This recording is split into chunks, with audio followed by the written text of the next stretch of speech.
Hello and welcome all of you. आज हम बात करने वाले हैं चैप्टर 5 आर कैजुरिना ट्री के बारे में, जिसे लिखा है तोरू दत्त ने।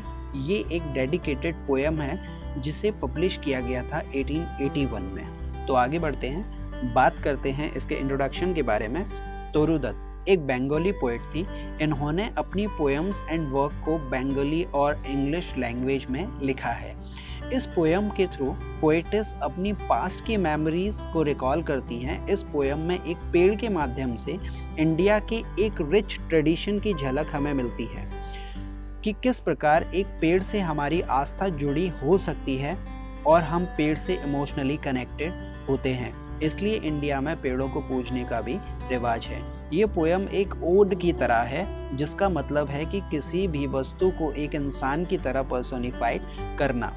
इस पोएम में तोरू दत्त अपने पास टाइम के बारे में सोचती हैं, जैसे कि हम सब देख सकते हैं आर कैजुरिना ट्री में आर वर्ड का जिक्र मतलब है कि पोएटेस के अलावा किसी और की भी बात इस पोएम में की गई है, और वो लोग हैं तोरू दत्त के भाई और बहन, जिनका नाम अब्जू और अरू है। तो इस पेड़ का ख्याल उन्हें अपने भाई बहन की याद दिलाता है। तो चलिए आगे बढ़ते हैं एंड देखते हैं क्या कुछ है इनके स्टेंजास में। Let's go ahead. तो बात करें स्टेंजा नंबर 1 की। Like a huge python winding round and round, the rugged trunk indented deep with scars up to its very summit near the stars. क्या मतलब है इसका? पोएटेस पेड़ के खुरदरे तने को, जिस पर गहरे धब्बे हैं जो एक अजगर की तरह दिखाई देता है, इमेजिन करती हैं और कहती हैं कि इस पेड़ की ऊंचाई इतनी है मानो ये तारों को छू रहा हो। A creeper climbs in whose emblem bound no other trees could live। एक बेल इस पेड़ से गोल गोल पेड़ के टॉप तक लिपटी हुई है और वो कहती हैं कि इस पेड़ के अलावा अगर कोई दूसरा पेड़ होता तो वो इस बेल की ताकत के प्रभाव से पनप नहीं पाता। क्योंकि ये एक कैजुरिना ट्री है, इसीलिए एक विशालकाय दानव की तरह स्कार्फ ओढ़े खड़े हुए दिखाई देता है। But gallantly the giant wear the scarves and flowers are hung in crimson cluster all the book among whereon all the days gather birds and bees। यहाँ पर बी की स्पेलिंग में मिस्टेक है।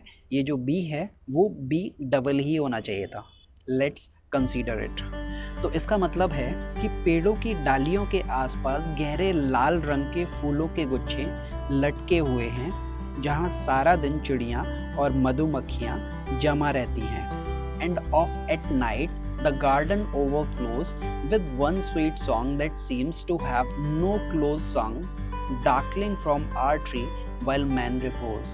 Means रात होने पर पूरे बगीचे में एक मधुर संगीत गूंज उठता है और वो सारी रात पेड़ पर सुनाई देता है, जो बगीचे में आने वाले लोग पेड़ के नीचे आराम करते हैं। Now the stanza number 2 is when first my casement is wide open thrown, at dawn my eyes delighted on it rest। जब सुबह भोर के समय मैं खिड़की खोलकर बाहर देखती हूँ तो ये नज़ारा मेरी आँखों को काफ़ी सुकून देता है। Sometime and most in winter on it crest a grey baboon sits statue like alone watching the sunrise, while on lower boughs his bunny offspring leap both and pay।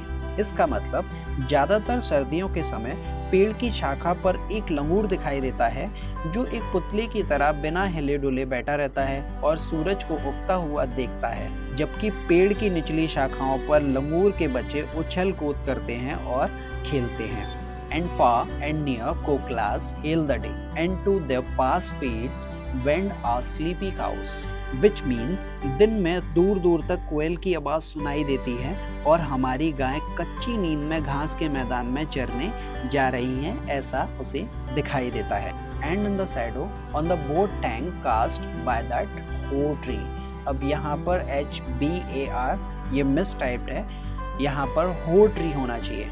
So beautiful and vast the water lilies spring like snow embossed।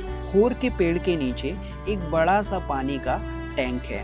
आपकी knowledge के लिए मैं बता दूं, होर का पेड़ ऐसा लगता है मानो कि वो बर्फ से ढका हुआ हो। तो उस होर के पेड़ के नीचे एक टैंक है जिसमें वाटर लिलीज के फूल टूट टूट कर गिरे हुए हैं और ऐसा लग रहा है मानो कि उस टैंक में बर्फ बिछी हो। Coming up to the stanza number 3, but not because of its magnificence, dear the casuarina to my soul.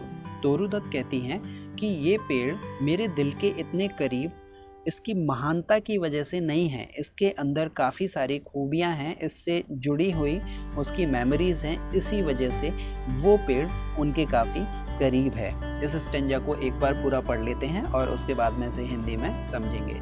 Beneath it we have played, through years may roll. O sweet companions, love with love, shall the tree be ever dear? Blend with your images, it shall arise in memory, till the hot tears blind my eyes. इसका मतलब है, बल्कि ये पेड़ मुझे इसलिए प्यारा है कि इसके साथ मेरी बचपन की यादें जुड़ी हुई हैं। इसके नीचे मैं अपने भाई बहनों के साथ खेली हूँ। मेरे भाई बहन की तरह ये पेड़ भी हमेशा मुझे प्यारा रहेगा। जब तक इन यादों को याद करके मेरी आंखें आंसुओं से भर नहीं जाती, तब तक ये तस्वीरें मेरी यादों में रहती हैं। आगे बढ़ते हैं और कंटिन्यू करते हैं इसी स्टेंजा को। What is that dirk like murmur that I hear like the sea breaking on the shingle beach? ये कैसा दुख भरा संगीत है जो मैं सुन सकती हूँ, मानो समुद्र की लहरें बड़े बड़े पत्थरों से टकराकर एक दुख भरा संगीत गा रही हैं। It is the tree's lament and its speech that happily to the unknown land may reach. ये पेड़ का दर्द भरा विलाप है जो लोगों और दुनिया से दूर एक अनजान जगह पर पहुंच रहा है। यहाँ एक वर्ड का यूज़ हुआ है, अननोन लैंड। अननोन लैंड वो दुनिया है जहाँ जीवात्मा का घर है, जो हर किसी इंसान की समझ से परे है, लेकिन जिनके मन में आस्था और विश्वास है उनके लिए ये अननोन जगह भी एक वेल नोन जगह बन जाती है, जहाँ मेडिटेशन में समाधि की अवस्था। आगे बढ़ते हैं, बात करते हैं स्ट्रेंजर नंबर 4 की। Unknown yet well known to the eyes of faith, I have heard that wail far far away in distant land, which means आम लोगों के लिए इसकी दर्द भरी आवाज़ अननोन है, लेकिन जिनके मन में ये विश्वास है कि पेड़ भी इंसानों की तरह रो सकते हैं, इनको इसका दर्द महसूस हो सकता है। इस पेड़ के रोने की दर्द भरी आवाज़ को मैं दूर दूर तक सुन सकती हूँ। By many a shelter wait when slumber in his cave the water wraith and the waves gently kiss the classic shores of France or Italy. घर से कोसों दूर भी मुझे इसके दर्द में निकले हुए आंसू हवा के माध्यम से बहते हुए फ्रांस और इटली के किनारे पहुंचते हुए नजर आते हैं। Beneath the moon when the earth lays tranced in a dreamless swoon. चांद के साए में जब ये दुनिया शांत होती है, तब भी मुझे इसकी दर्द भरी आवाज़ सुनाई देती है। And every time the music rose, before mine inner voice rose, a form sublime they form, O tree, as in my happy prime I saw thee in my own love native clime. पेड़ से निकला हुआ संगीत उसके दिल में उतर जाता है, जिससे वो उसका बीता हुआ हर पल एक सुखद समय उसे याद आ जाता है, and she feel extremely nostalgic by remembering all this moment that was spent with her brother and sister. Now continuing with stanza number 5, therefore I fain would consecrate a lay unto their honor, tree beloved of those who now in blessed sleep for a repose, dearer than life to me, alas were they. इसलिए poetess इसके सम्मान में एक गीत लिखना चाहती है। जैसे मेरे भाई बहन मुझे प्यारे हैं, वैसे ही ये पेड़ भी मुझे उतना ही प्यारा है। Miss thou be number when my days are done with deathless tree like those in Borrowdale. Poetess tree की लंबी उम्र के लिए प्रे करती है और कहती है कि बोरोडेल के पेड़ की तरह तुम भी अमर हो जाओ।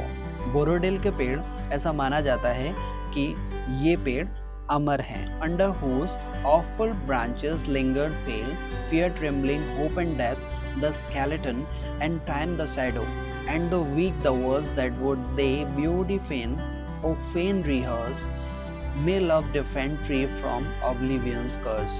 At the end, पोएटेस प्यार की ऐसी ताकत को अचीव करना चाहती हैं जिससे वो डेथ, डार्कनेस, टेरर, फियर जैसी फोर्सेस से ऊपर उठ पाए। इस स्टेंजा में यूज़ किए हुए कुछ शब्द जैसे trembling, hope, love, death, the skeleton and death बताए गए हैं। वो कहना चाहती हैं कि प्यार और भक्ति मौत के डर को ख़त्म कर देते हैं। वो कहती हैं जो इस दुनिया में आता है वो मरता है, तो पेड़ का भी एक दिन अंत होना है, इसीलिए फिर भी वो पेड़ की लंबी उम्र की कामना करते हुए कहती हैं कि इस पेड़ को लंबे समय तक याद रखा जाए, हकीकत में ना सही बल्कि ये पेड़ यादों में तो कम से कम अमर हो जाए। So friend, that was the summary of our casuarina tree chapter number 5. Hope that you may have got it. So thank you very much for watching this. Bye bye.